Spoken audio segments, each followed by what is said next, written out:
پرواز کو جس کا بیع کیا جائے وہی اس کی پرواز کو بڑھاتا ہے. بچہ جب پیدا ہوتا ہے، ایک حدیث ہے کہ ہر بچہ فطرت سلیمہ پر پیدا ہوتا ہے. ہر بچہ، نہ وہ یہودی ہے، نہ مسلمان، نہ عیسائی، نہ سکھ، وہ فطرت سلیمہ پر پیدا ہوتا ہے. یہ ہم ہی ہیں جو اسے کہتے ہیں اے مسلمان ہے، اے ہندو ہے، اے سکھ ہے، عیسائی ہے، یہودی ہے. ہر بچہ فطرت سلیمہ پر پیدا ہوتا ہے. دنیاوی معاملات میں وہ بچہ بالکل صفر ہوتا ہے، اس کو دنیاوی معاملات کا کوئی تجربہ نہیں ہوتا، لیکن خدائی معاملات میں وہ ہم سب سے آگے ہوتا ہے. پھر آہستہ آہستہ چٹکیوں سے، سیٹیوں سے، باتوں سے اس کو اپنی طرف راغب کیا جاتا ہے، اپنی طرف راغب کیا جاتا ہے، بلایا جاتا ہے کہ نام رکھا جاتا ہے، نام رکھ کے پکارا جاتا ہے. اس کی توجہ ان معاملات سے دنیاوی معاملات کی طرف مبدول ہونا شروع ہو جاتی ہے، اور آہستہ آہستہ جوں جوں وہ جوان ہوتا ہے وہ معاملات تقریباً اس کے ذہن سے محو ہو جاتے ہیں، اپنی فطرت سلیمہ سے بدل جاتا ہے. کوئی ہندو ہو جاتا ہے، کوئی سکھ ہو جاتا ہے، کوئی یہودی ہو جاتا ہے. نفسیات دان کہتے ہیں، سائنسی توجیہ ہے، نفسیات دان کہتے ہیں کہ بچے کو جب ماں گود میں اٹھاتی ہے، روتے ہوئے بچے کو، بچہ فوراً خاموش ہو جاتا ہے. میرا خیال تھوڑے لوگوں نے بھی تجربہ جو ہوئے گی گل، ماں بچے کو اٹھائے گی بائیں طرف ہمیشہ، بچہ فوراً خاموش ہو جائے گا، چھوٹا بچہ نومولود. اس کی کیا وجہ ہے؟ نفسیات دان اس کی توجیہ یہ پیش کرتے ہیں کہ بچہ چونکہ ماں کے رحم میں رہا ہوتا ہے، دل کی دھڑکن کو سنتا ہے، محسوس کرتا ہے، تو وہ اپنے جب دل سے لگتا ہے تو اس دھڑکن کو دوبارہ محسوس کرتا ہے، دھڑکن کو دوبارہ محسوس کرتا ہے، اور فوراً اس کو وہی اپنے پرانے حالات میں آ جاتا ہے، پرانی پوزیشن میں سمجھنے لگتا ہے، اپنے آپ کو پرانے حالت میں سمجھنے لگتا ہے کہ یہی میرا، جہاں سے میں چلا تھا وہیں پر آ گیا ہوں، بیرونی شور سے اس کا کوئی تعلق نہیں میرا. لیکن صوفیاء کے نزدیک ایسا نہیں. بچہ جب دل کی دھڑکن سنتا ہے تو وہ رحم کے حالات کو نہیں، خدائی معاملات کو سمجھنے کی کوشش کرتا ہے کہ اس کی توجہ جس طرف سے ممدول کرائی ہوتی ہے وہ دوبارہ اس طرف اپنی توجہ لگا دیتا ہے کہ اس طرف سے میں چلا تھا، دل کی دھڑکن کو سن کے واپس اس طرف آ جاتا ہے.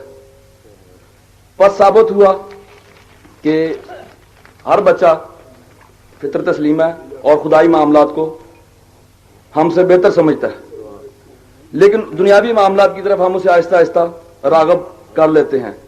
پھر وہ کے جی پڑھتا ہے، پہلی، دوسری، تیسری، 10ویں، 12ویں، 13ویں، 14ویں، MSc. جب کسی کا بیعت ہوتا ہے تو پیر کو دوبارہ وہ تمام منازل 14 جماعتیں یا 16 جماعتیں جتنی اس نے پڑھی ہوتی ہیں وہ واپس لے جانی ہوتی ہیں، واپس اسی حالت میں لانا ہوتا ہے جس حالت میں وہ پہلے تھا. لیکن جوان ہونے کے ساتھ ساتھ بچہ جوان ہوا، دنیاوی معاملات کی طرف راغب ہونا شروع ہو گیا، آہستہ آہستہ ہوتے ہوتے خدائی معاملات کو بھول گیا، دنیاوی معاملات کو سمجھ گیا، تو اس کے موجود پر اس کا وجود غالب آ جاتا ہے، اس کے موجود پر وجود غالب آ جاتا ہے. لیکن پیر کامل کا بیعت ہونے کے بعد پیر اس کے وجود کو پاس انفاس، نفی اثبات، سلطان اذکار وغیرہ سے طاقتور بناتا ہے تاکہ اس کا وجود پر حاوی آ جائے، حاوی ہو جائے، اور یوں موجود کی پرواز بڑھتی ہے. حاضرین، ایک بات اپنے اذہان میں محفوظ رکھیں کہ موجود کی کم سے کم رفتار جو ہے وہ 1,98,400 کلومیٹر فی سیکنڈ،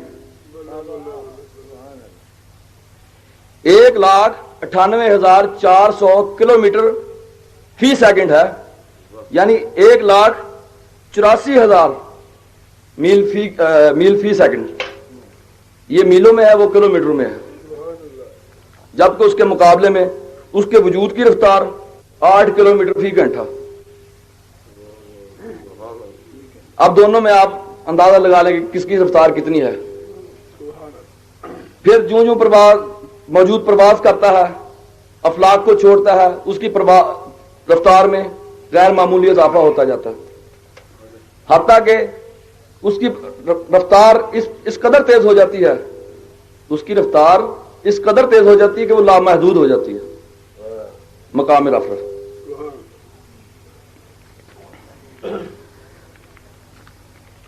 موجود کا اندازہ عام آدمی بھی کر سکتا ہے، موجود کی رفتار کا اندازہ عام آدمی بھی کرتا ہے۔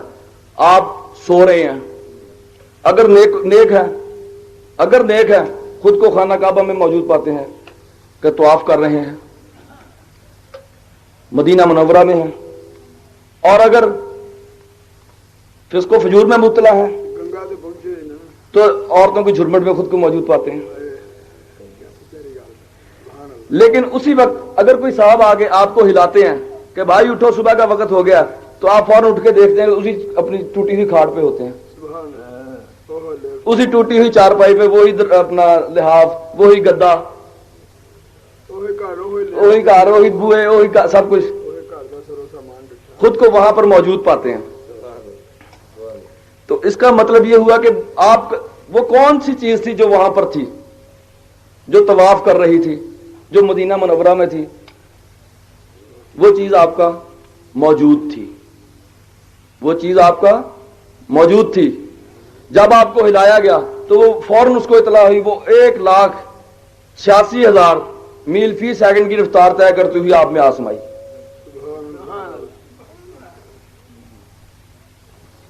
1,86,000 میل فی سیکنڈ کی رفتار سے آپ میں آسمائی، یعنی یہاں سے اسے پہنچنے میں کتنا ٹائم لگا ہوگا؟ آنکھ پلک جھپکنے کا بھی وقفہ بہت زیادہ ہے۔ 2-3 علموں کا شاید آپ نے نام سنا ہو، جدید علم ہے، ٹیلی پیتھی، ہیپناٹزم، مستقبل بینی۔ یہ کیا ہے؟ سائنسی توجیہ ان کی کیا، سائنسدان ان کی کیا توجیہ پیش کرتے ہیں؟ سائنسدان ان کو صرف یہ کہ یہ ماورائی علم ہے کہہ کے چھوڑ دیتے ہیں کہ بھائی ہم سے ان کی نا تشریح نہیں ہوتی، یہ بس خدا اپنا انسان کی طاقت ہے، ذہن کی طاقت ہے، لیکن نہیں۔ ٹیلی پیتھی دو دماغوں کے درمیان رابطہ بغیر کسی واسطہ کے، یعنی ان کے درمیان کوئی تار، کوئی لنک، کوئی اس قسم کی چیز نہیں ہے، دو دماغوں کے درمیان رابطہ بغیر کسی واسطہ کے۔ یعنی ایک صاحب اس وقت لاہور میں موجود ہیں، وہ سوچتے ہیں، وہ ان کا خیال ہے کہ وہ سائم صاحب سے یہ کام کروائیں کہ سائم صاحب اٹھ کے یہاں پر کوئی غزل کہیں، تو وہ سائم صاحب کو اپنے قابو میں لاتے ہیں دماغ کو، سائم صاحب اٹھ کے غزل کہتے ہیں، تو سائم صاحب ان کے تابع ہوئے۔ اب ان کے اور ان کے دماغوں کے درمیان کوئی واسطہ نہیں ہے، وہ لاہور میں ہے، یہ لدر شریف میں ہے، کوئی واسطہ نہیں، لیکن بیچ میں رابطہ ہے کہ وہ ان کے دماغ کو حکم دے رہے ہیں کہ آپ اٹھ کے یہ کام کریں۔ ہپنوٹزم میں بھی اسی طرح سے ہے کہ آنکھوں سے آنکھیں ملا کر شہید کیا جاتا ہے، آنکھوں سے آنکھیں ملا کر اپنے تابع کیا جاتا ہے۔ تو یہ کون سی چیز ہے؟ سائنسدان اس کی کوئی توجیہ نہیں پیش کرتے، وہ کہتے ہیں یہ کوئی ایکسٹرا آرڈنری طاقتیں ہیں، غیر معمولی طاقتیں ہیں، مانتے ہیں لیکن غیر معمولی طاقتیں مانتے ہیں۔ وہ غیر معمولی طاقت کیا ہے؟ وہ غیر معمولی طاقت موجود ہے کہ ایک شخص کا موجود طاقتور ہے۔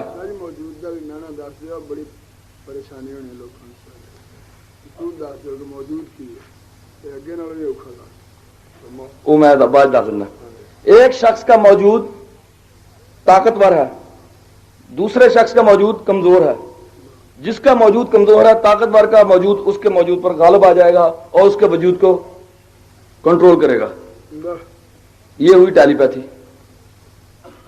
ہپنوٹزم کی بھی اس میں تھوڑی سی تبدیلی کر کے مثال ہپنوٹزم کی پیش کی جا سکتی ہے. یعنی تمام چکر جو ہوا موجود کا ہوا.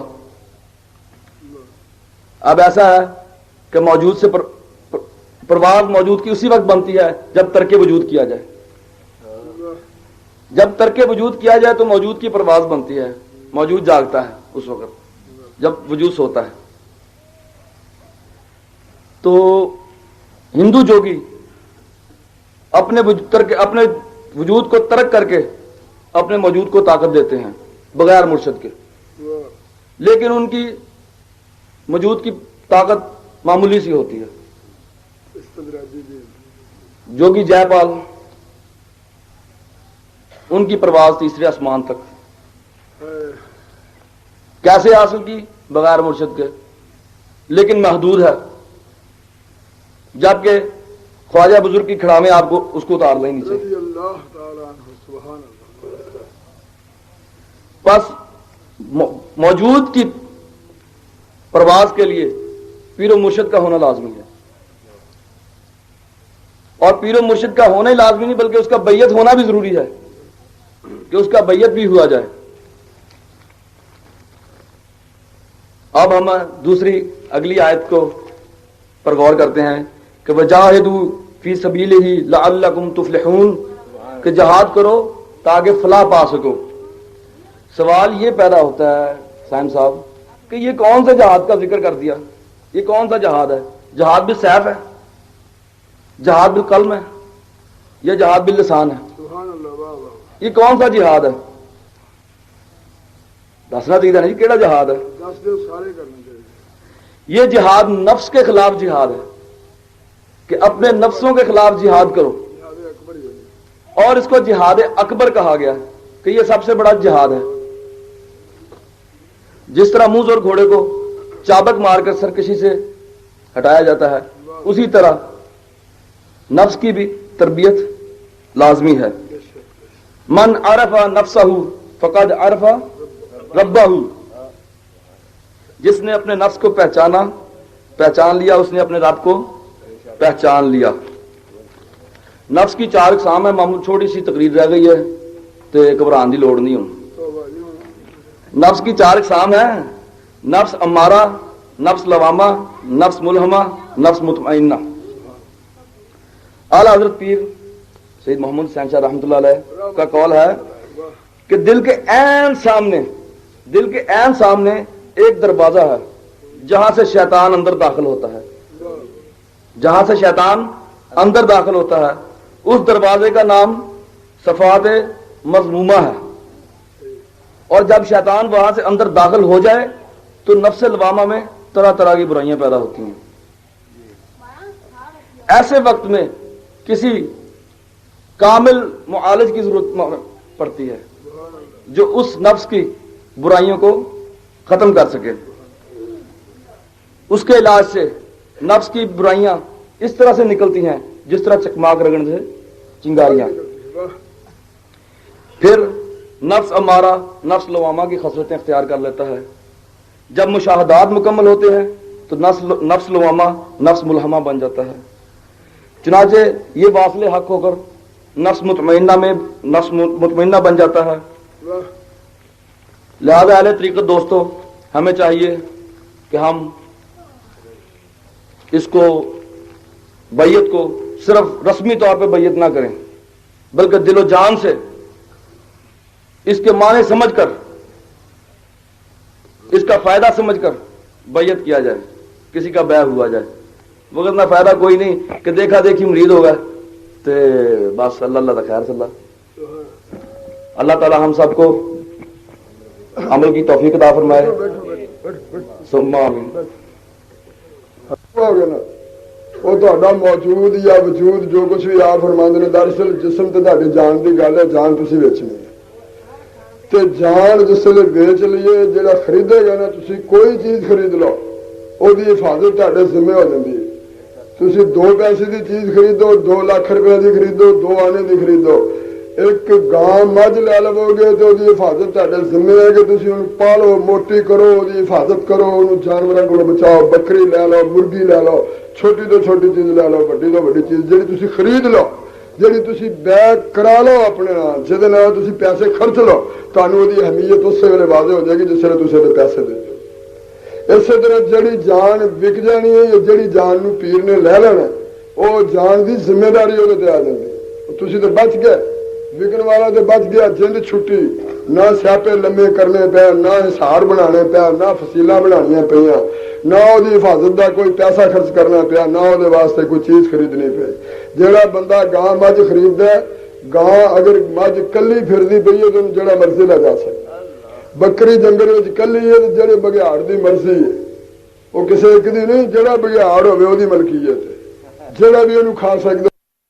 ملکیت ہے جہی بکری انج دی ہے جہی بکری کسی مالک دی ہے اس مالک دی پناہ ہے مالک دی حفاظت وہ کھانا پینا سنبھالنا رکھنا وہ پناہ ہے اسی طرح ہی اگر کوئی اڈن والی چیز ہے جیسا کہ آپ نے پرواز کا فرمایا 1,80,000 میل تک دستے پتہ نہیں پیر پھر کنی ودا دینا ہوگا بہرحال پرواز سے وہ ودنی ہے تھی کوئی بھی چیز وہ لگے گا پرواز والے مثلا باز شہباز کسی نے لیا شہباز انہیں مل لے لیا تو مل لے کے تو انہیں ہر انداز سے شہبازیت جڑا انہوں دسنا ہے جڑا وہ فطری ہے وہ بھی تو جڑا وہ دس سکتا وہ بھی سمجھ دو ایک تو فطری اسلام جڑا تھوڑے چ ہے ہر بچہ فطرت اسلام سے اگوں مرشد نے جنہیں تمہیں خرید لیا جنہیں تا مل تار دیتا وہ تھوڑی جانوں کا تحفظ بھی کرے گا اس جہان بھی تو اس جہان بھی وہ تے جسموں کا تحفظ بھی کرے گا تے مال کا تحفظ بھی کرے گا تے ہر چیز کا اگر تھی مالک بناتا تو تے ہر چیز کی حفاظت وہ ذمہ ہے